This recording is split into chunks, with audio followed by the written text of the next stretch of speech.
Bonjour à tous, c'est Sia. Je fais une vidéo un peu à chaud aujourd'hui pour vous parler d'un film dont vous avez vu dans le titre, le film Wish des studios d'animation Disney, sorti aujourd'hui même, à l'heure où je recorde cette vidéo, et que je suis donc allé voir. Et j'ai un problème. J'ai un problème parce que tout le monde défonce ce film sur internet, tout le monde le critique plutôt négativement, et moi je l'ai vraiment beaucoup aimé ce film. Donc j'ai décidé d'en faire une vidéo. Je ne fais jamais de vidéo critique, analyse de film, parce que je me considère pas vraiment comme cinéphile à la base, si vous voulez. Mais là, j'ai décidé qu'il fallait que j'en parle, parce que j'ai l'impression d'être le seul être humain à avoir aimé ce film sur internet. Donc je vais le défendre. Alors, juste pour remettre dans le contexte, moi je suis un énorme fan de Disney, genre vraiment très très fort. J'ai vu la grande majorité des films Disney Animation Studio et Pixar, certaines suites Disney Toon également, et d'autres choses.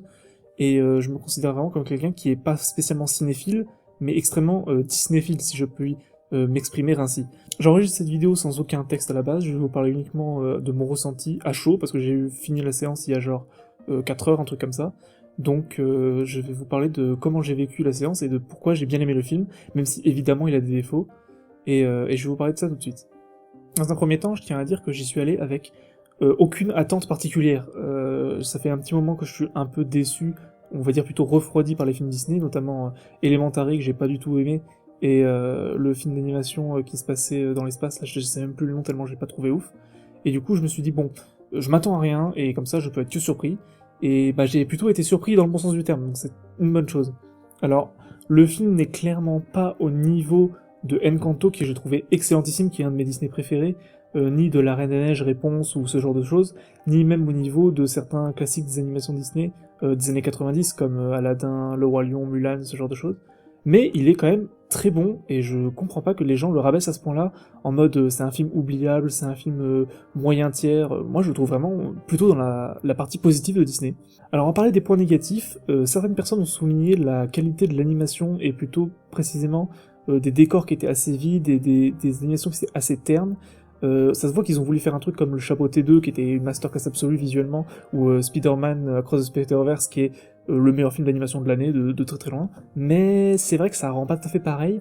Après, je suis quelqu'un qui regarde pas forcément le visuel en premier. Je suis plus quelqu'un qui regarde d'abord l'histoire, les musiques, et les personnages, et ensuite je m'attarde sur le visuel. C'est pas quelque chose qui me touche personnellement. Et j'ai trouvé quand même le film sympathique à regarder. C'est sûr que ça change un petit peu, mais j'ai pas trouvé ça moche, vous savez. J'ai pas trouvé ça dégueulasse, j'ai juste trouvé ça moins beau que d'habitude. Mais en fait, si on s'attend toujours à une masterclass absolue, forcément c'est pas toujours le cas. Là, pour le coup, il était pas moche, mais il était pas non plus incroyablement beau. Et pour moi, ça me convient. Personnellement, ça m'a pas posé problème durant la séance, si vous voulez. Oui, je conçois que ça puisse poser problème, mais moi, ça m'a vraiment pas dérangé du tout. Et je comprends pas que ça puisse déranger à ce point. Après, niveau du scénario, bon, ça c'est très basique mais efficace. En fait, c'est un film qui célèbre les 100 ans de Disney, donc ils ont fait un scénario très classique, si vous voulez, vraiment un scénario typique de ce genre de film. On a même le début qui commence avec un livre qui se tourne et tout, donc c'est vraiment très très cliché, mais ça marche bien, c'est pas du cliché raté, c'est du cliché réussi. C'est un peu comme Réponse à l'époque où c'est sorti, ça faisait un petit peu cliché, mais cliché réussi. Pour moi, j'ai un peu le même ressenti avec ce film. Bon, il est moins marquant que Réponse, parce que son héroïne est un peu plus classique, et pareil, les événements qui se passent sont un peu plus vus et revus, donc forcément il est moins marquant, ça je peux le concevoir, mais il est pas mauvais, il est loin d'être mauvais même. Ça se prend au premier degré, et c'est réussi, il y a des petites pointes d'ironie et de cassage du quatrième mur très discrets, et ça marche bien. D'ailleurs, il y a énormément de références à Disney dans ce film, c'est un vrai petit jeu de trouver toutes les références quand on est fan de Disney, mais c'est pas abusé, c'est pas... il te balance pas 1 milliard de références à la seconde. C'est assez mesuré, c'est discret, c'est bien fait si vous voulez. Le point fort du film, clairement, c'est son méchant. Pour moi, le méchant fait une bonne partie de l'intérêt du film. Le méchant et l'héroïne sont les deux personnages vraiment intéressants. Le reste des personnages est assez anecdotique, assez sympathique mais oubliable. Mais le personnage principal et l'héroïne sont vraiment tout ce qui fait le charme de ce film. Il y a aussi la reine qui a une place assez importante dans le film, que j'aime bien, un personnage que j'aime beaucoup, mais les autres sont assez oubliables. Alors, avec toutes les critiques que j'ai vues sur internet, j'ai eu absolument personne de notifié, mais les personnages secondaires, les amis de Asha, l'héroïne principale, sont une référence clairement aux 7 nains de Blanche-Neige, et je sais pas si les gens l'ont remarqué mais ont rien dit, ou si personne l'a remarqué, ou si les gens l'ont remarqué inconsciemment, ou si tout le monde l'a remarqué, je suis le seul débile à le dire, mais bon, pour les personnes qui ne l'ont pas remarqué, je le dis, c'est clairement une référence aux 7 nains dans Blanche-Neige. C'est très astucieux, d'autant plus que ce n'est pas juste un trait de caractère qui les caractérise et basta. Ils ont tous un rôle, enfin pas tous, mais ils ont certains un rôle important dans l'intrigue, une évolution même, et c'est très intéressant de voir qu'on peut prendre des stéréotypes comme ça et en faire des personnages complets et intéressants, au-delà du fait que ce sont des clins d'œil, des références à un vieux film.